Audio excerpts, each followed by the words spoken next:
Jimmy James, India സഖ്യമാണെങ്കിലും പല ഘട്ടങ്ങളിലും ഒറ്റയ്ക്കൊറ്റയ്ക്കുള്ള ശബ്ദം നമ്മൾ പലതവണ കേട്ടിട്ടുള്ളതാണ്.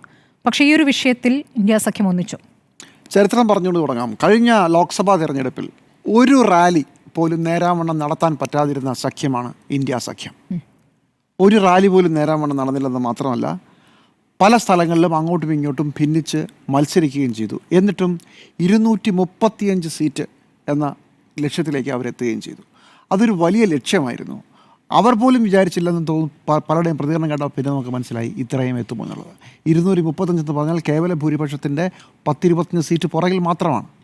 പക്ഷേ പിന്നീട് എന്താണ് സംഭവിച്ചത്? ആദ്യം ആം ആദ്മി പാർട്ടി ഇറങ്ങിപ്പോയി.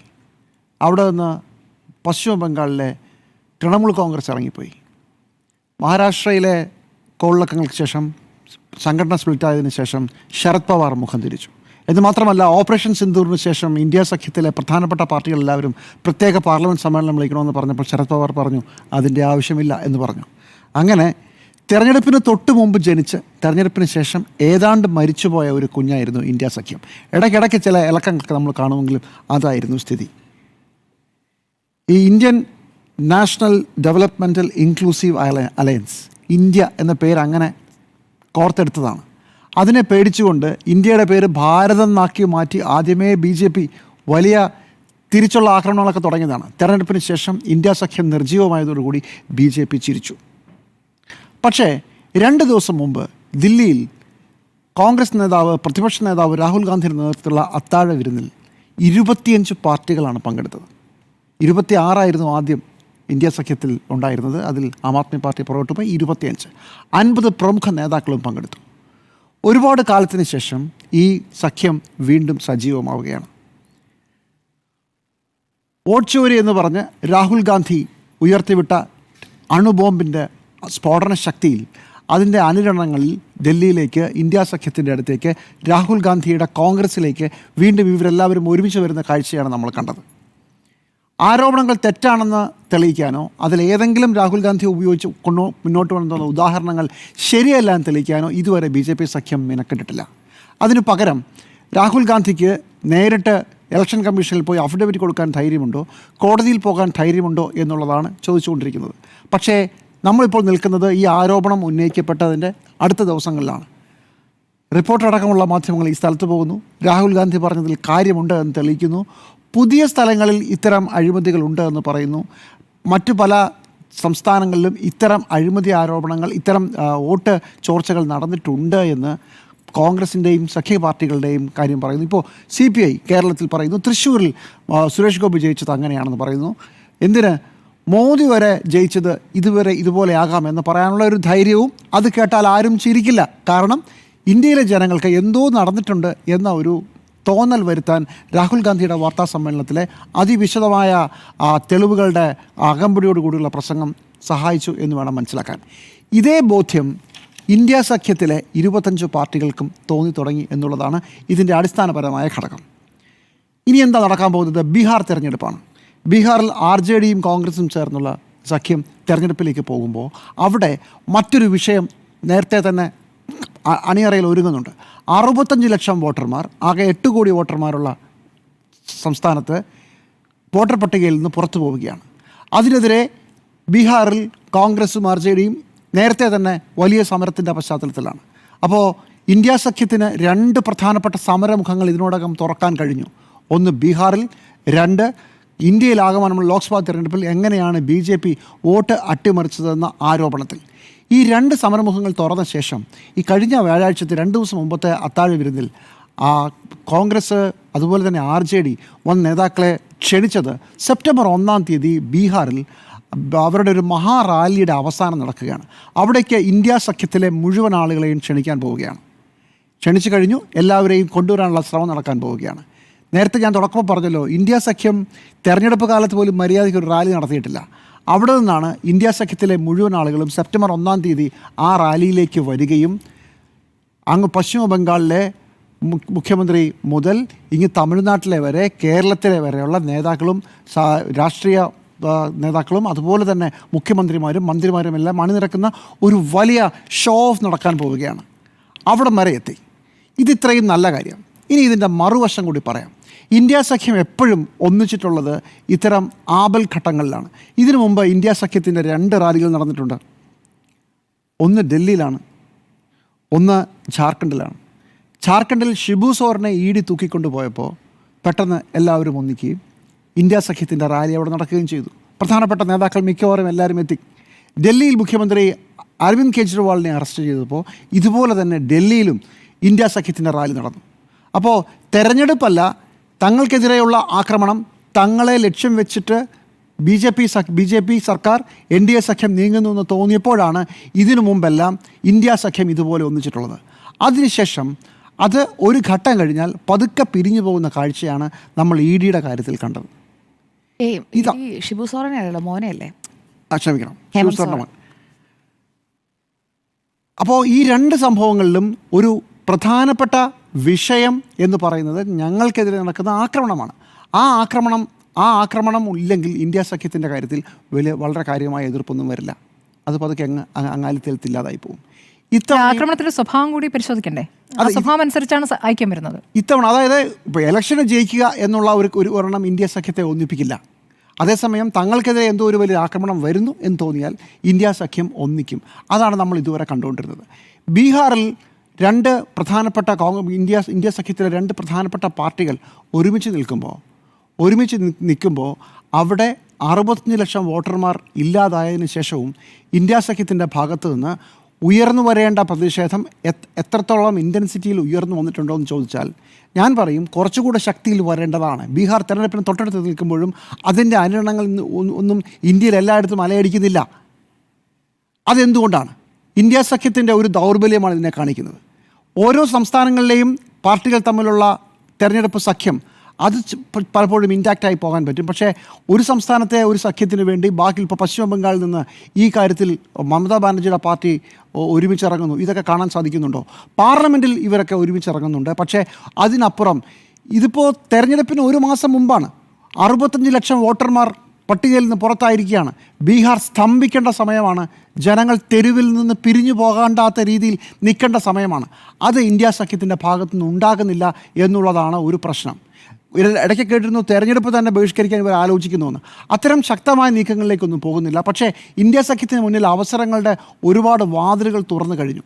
അതാണ് നമ്മൾ ആദ്യം പറഞ്ഞ ബീഹാറിലെ സംഭവവും ഇപ്പോൾ വോട്ട് ചോരി എന്ന പേരിൽ രാഹുൽ ഗാന്ധി തെളിവുകളുടെ വിശദാംശങ്ങൾ പുറത്തുവിട്ടതും നമ്മൾ കണ്ടത്. ഇനി എന്താണ് നടക്കാൻ പോകുന്നത്? ഒരു വാർത്താ സമ്മേളനം നടത്തി. ആ വാർത്താ സമ്മേളനത്തിൽ വളരെ നാടകീയമായി അതിഗംഭീരമായി രാഹുൽ ഗാന്ധി ഈ കാര്യങ്ങളെല്ലാം അവതരിപ്പിച്ചു. ഇനി ഈ സംഭവത്തെ മുമ്പോട്ട് എങ്ങനെയാണ് കൊണ്ടുപോകുക? ഇത് തെരഞ്ഞെടുപ്പ് കമ്മീഷനിൽ പോയി കോടതിയിൽ പോയി ഫൈറ്റ് ചെയ്യാൻ ഉദ്ദേശിക്കുന്നില്ല എന്ന് രാഹുൽ ഗാന്ധി പറഞ്ഞു കഴിഞ്ഞു. വളരെ കൃത്യമായ രാഷ്ട്രീയ നീക്കമാണ്. അതെ, കോടതിയിൽ പോയിട്ടല്ല ഇത് ഫൈറ്റ് ചെയ്യേണ്ടത്. ഇത് ജനങ്ങൾക്ക് മുമ്പിൽ തെരുവിൽ ഈ വിഷയം ഉന്നയിച്ചുകൊണ്ടാണ് യുദ്ധം നടക്കേണ്ടത്.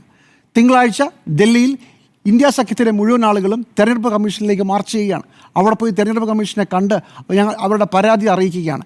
ഇതാണ് സ്ട്രാറ്റജി എങ്കിൽ വളരെ കൃത്യമായ നീക്കം. അതല്ലെങ്കിൽ ഒരു പ്രശ്നം വാർത്താ സമ്മേളനം നടത്തുക, തെളിവുകൾ കാണിക്കുക, ഡേറ്റ കാണിക്കുക, അത് മാധ്യമങ്ങളിൽ വരിക, അതോടുകൂടി വിഷയം അവസാനിപ്പിക്കുക. അങ്ങനെ ഒരു ബോർഡ് റൂം ജേർണലിസ്റ്റ് പൊളിറ്റീഷ്യനായി രാഹുൽ ഗാന്ധി ഒതുങ്ങാതിരിക്കുന്നത് വളരെ നല്ലത്. പക്ഷേ ഇനിയുള്ള ദിവസങ്ങളിൽ ഇത് സംബന്ധിച്ച കൂടുതൽ തെളിവുകൾ പുറത്തുവിടുമോ? എങ്ങനെയാണ് ഈ വിഷയത്തെ സജീവമാക്കി നിർത്തുക? ഇതിപ്പോൾ കഴിഞ്ഞു. നമ്മളിപ്പോൾ ഇന്ന് പോയി അവിടെ പോയി ഈ മണ്ഡലത്തിൽ പോയി കാര്യങ്ങളൊക്കെ ചകഞ്ഞു. ചിലപ്പോൾ നാളെയും കൂടെ ചകയുമായിരിക്കും. അതോടുകൂടി രാഹുൽ ഗാന്ധി മുന്നോട്ട് വെച്ച തെളിവിൻ്റെ അന്വേഷണം അവസാനിക്കുകയാണ്. എങ്ങനെയാണ് ഇതിൻ്റെ പ്ലാൻ? കോൺഗ്രസ്സിന് ഇന്ത്യ സഖ്യത്തിലെ നേതാക്കന്മാർക്ക് ഈ വിഷയത്തിൽ എല്ലാവരും ഒന്നിച്ച സാഹചര്യത്തിൽ ഇതിനെ മുന്നോട്ട് കൊണ്ടുപോകാൻ ഒരു പ്ലാനുണ്ടോ? തെരുവിൽ ഈ വിഷയത്തെ ഉന്നയിച്ച് സജീവമായി നിർത്താൻ എന്താണ് ഉദ്ദേശം? ഇപ്പോൾ ചെറിയ മാധ്യമങ്ങൾ രാഹുൽ ഗാന്ധി വാർത്താ സമ്മേളനം നടത്തുമ്പോൾ ചെറിയ മാധ്യമങ്ങൾ, പ്രാദേശിക മാധ്യമങ്ങൾ ഈ വിഷയം ഉന്നയിച്ചു. പക്ഷേ ദേശീയ മാധ്യമങ്ങളിൽ എവിടെയെങ്കിലും രാഹുൽ ഗാന്ധിയുടെ വാർത്താ സമ്മേളനം മുഴുവനും ആരെങ്കിലും കണ്ടോ? അറ്റവും മുറിയും കാണിക്കുകയും പ്രധാനപ്പെട്ട ചില ഇംഗ്ലീഷ് മാധ്യമങ്ങൾ അതെങ്ങനെ തെറ്റാകാം എന്ന് തെളിയിക്കാനുള്ള വ്യഗ്രതയുമാണ് കണ്ടത്. ഇതിനു മുമ്പ് ഭരണകൂടത്തിനെതിരെ, പ്രധാനപ്പെട്ട ശക്തിയുള്ള ഭരണകൂടത്തിനെതിരെ ഇന്ത്യയിൽ 2 തവണ ഇതുപോലെ പ്രതിപക്ഷ നീക്കങ്ങൾ ഉണ്ടായിട്ടുണ്ട്. 1975 അടിയന്തരാവസ്ഥ, അതിനുശേഷം 1989 രാജീവ് ഗാന്ധിക്കെതിരെ, VP സിംഗിൻ്റെ നേതൃത്വത്തിലായിരുന്നു 89-ൽ, 75-ൽ ജയപ്രകാശ് നാരായണനെതിരെ. 75-ൽ ഒരു ജയപ്രകാശ് നാരായണൻ ഉണ്ടായിരുന്നു. ഇതുപോലെ തന്നെ ഗുജറാത്തിൽ തുടങ്ങി ബീഹാറിലെത്തി ഒരു ജനവികാരത്തെ, ജനങ്ങളുടെ സമരത്തെ സ്വരുക്കൂട്ടി ഒരുമിച്ചാണ് ഡൽഹിയിലേക്ക് അദ്ദേഹം മാർച്ച് ചെയ്യിപ്പിച്ചത്.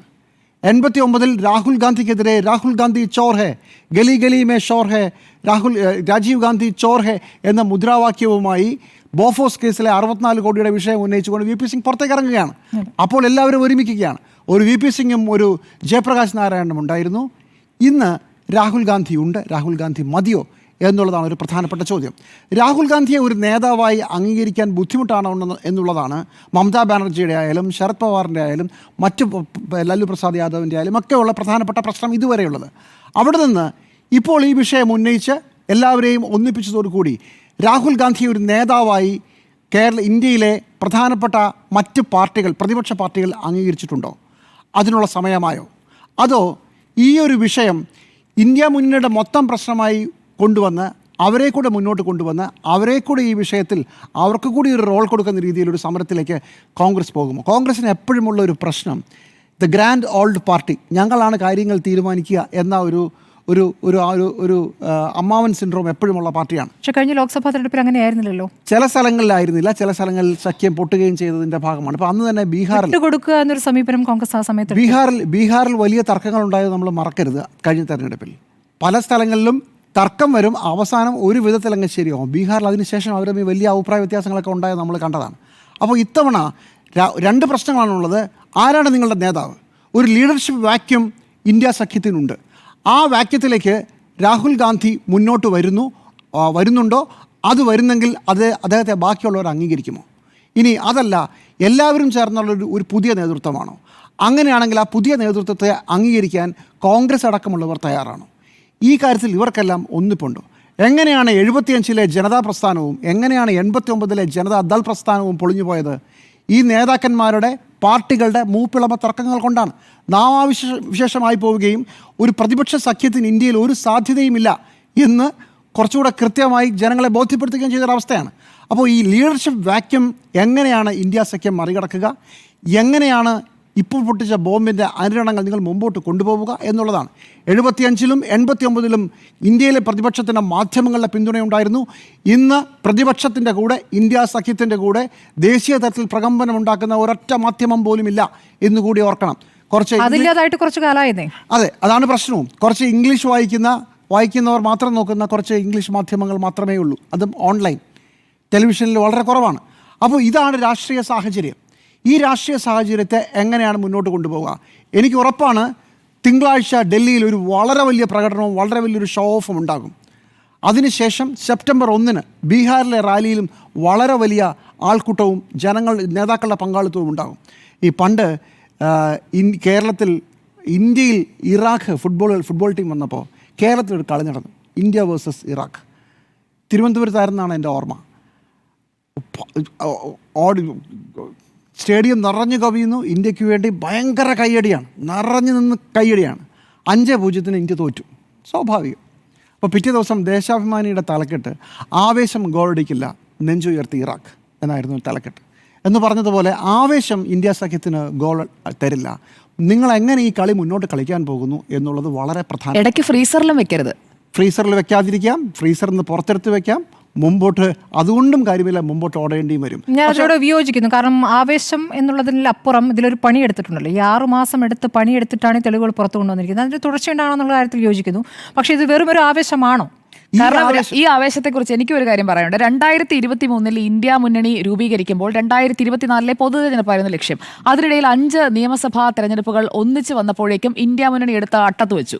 അതിനുശേഷം ഞങ്ങൾ പോയി മത്സരിച്ചിട്ട് വരാം, നിങ്ങൾ ഇവിടെ നിൽ എന്ന് പറഞ്ഞിട്ട് പോയ കോൺഗ്രസിന്റെ ആ ഒരു സെൽഫിഷ്നെസ് അത് ഇതിലും വന്നു കഴിഞ്ഞിട്ടുണ്ടെങ്കിൽ ഇത് വീണ്ടും തകരും. അതുകൊണ്ടാണ് ഞാൻ പറഞ്ഞത് ഇതിൻ്റെ ഒരു ലീഡർഷിപ്പ് വാക്യൂം ഉണ്ട്. ആ ലീഡർഷിപ്പ് വാക്യത്തെ രാഹുൽ ഗാന്ധി മറികടക്കുമോ അതോ ഒരുമിച്ചായിരിക്കും? എന്താണ് സ്ട്രാറ്റജി? ആവേശം ഗോൾഡിക്കില്ല എന്ന് പറഞ്ഞത് വെറുതെ അല്ല. എന്താണ് നിങ്ങളുടെ സ്ട്രാറ്റജി? മുമ്പോട്ടുള്ള ഈ കളി എങ്ങോട്ടാണ് പോകുന്നത്? ഒരു കാര്യം കൂടെ പറയാം. പക്ഷേ BJP പേടിച്ചിട്ടുണ്ടെന്നുള്ള കാര്യത്തിൽ എനിക്കൊരു സംശയവുമില്ല. എന്താണെന്നറിയാമോ? വളരെ പെട്ടെന്ന് ഇന്ത്യൻ സൈന്യത്തിന് ഓർമ്മ വരികയാണ്, 6 ഫ്ലൈറ്റ് ഞങ്ങൾ പാകിസ്ഥാൻ്റെ അടിച്ചിട്ടു. ഇപ്പോഴാണ് ഓർമ്മ വന്നത്. ഇന്ന് രാവിലെ ഇത്രയും ദിവസത്തിന് ശേഷം പെട്ടെന്ന് യുദ്ധത്തിലേക്ക് പോവുക. ഇതുവരെ പറഞ്ഞില്ല, ഇപ്പോൾ പറയുകയാണ്. അപ്പോൾ രാഹുൽ ഗാന്ധിയുടെ ബോംബാക്രമണം, ആറ്റം ബോംബ് BJP നേതൃത്വത്തെ സർക്കാരിനെ വിരട്ടിയിട്ടുണ്ട്. അടിച്ചിട്ടെന്ന് മാത്രമല്ല കേട്ടോ, അവർ പറഞ്ഞപ്പോൾ ഞങ്ങൾ യുദ്ധം നിർത്തി എന്നുകൂടി പറയുന്നു. അത് നേരത്തെയും പറയുന്നതാണ്. പക്ഷേ പറഞ്ഞപ്പോഴെന്നല്ല മാഡം, റിക്വസ്റ്റ് ചെയ്തപ്പോഴെന്നാണ്. റിക്വസ്റ്റ് ചെയ്തപ്പോഴാണ്. അതായത് സാധാരണ പ്രതിപക്ഷം ഉന്നയിക്കുന്ന പ്രധാനപ്പെട്ട കാര്യം പാകിസ്ഥാൻ റിക്വസ്റ്റ് ചെയ്യുമ്പോൾ നിർത്താനുള്ളതാണോ നമുക്ക് കൊടുക്കാനുള്ള? അല്ല, ഇനിയും തകർക്കല്ലേ, ഞങ്ങൾക്ക് ജീവിക്കണേ എന്ന് കെഞ്ചിയാൽ പിന്നെ നിർത്തണ്ടേ? എന്റെ വിഷയമൊന്നുമല്ല. ഇന്നാണ് ഇന്ത്യൻ സൈന്യത്തിന് ഓർമ്മ വന്നത്. ഇന്ത്യൻ സൈന്യത്തെ അല്ല കുറ്റം പറയുന്നത്, BJP നേതൃത്വം പറഞ്ഞിട്ടായിരുന്നു 6 പാകിസ്ഥാൻ ഫ്ലൈറ്റുകൾ അടിച്ചിട്ടെന്നുള്ളത്. അപ്പോൾ വിഷയം ഡൈവേർട്ട് ചെയ്യാനുള്ള പരിപാടി തുടങ്ങിക്കഴിഞ്ഞു. അതുകൊണ്ട് NDA സഖ്യം വരണ്ടു എന്നുള്ളത് വ്യക്തമാണ്. ഇന്ത്യ സഖ്യത്തിന് മുന്നോട്ട് പോകാനുള്ള എല്ലാ സാധ്യതകളും സാഹചര്യങ്ങളും തുറന്നിരിക്കുന്നു. പക്ഷേ ആവേശം ഗോൾഡിക്കില്ല. ശരി.